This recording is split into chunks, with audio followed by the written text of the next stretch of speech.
నువ్వు నంద అయితే నేను బద్రీనాథ్ అయితే ఏంటి? రే నంద, నీ చెల్లికి సరిపోనివరా. అసలు నువ్వెవడేరా మధ్యలో? అంత మాట్లాడి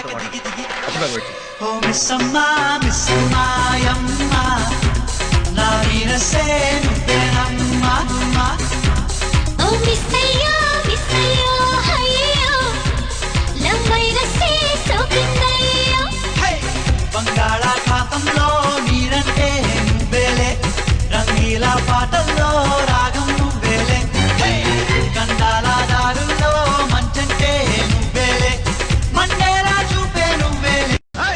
నువ్వు నంద అయితే నేను బద్రీనాథ్ అయితే ఏంటి? రే నంద, నీ చెల్లికి సరిపోనివరా. దిగి దిగి అసలు నువ్వెవడేరా మధ్యలో? దిగి దిగి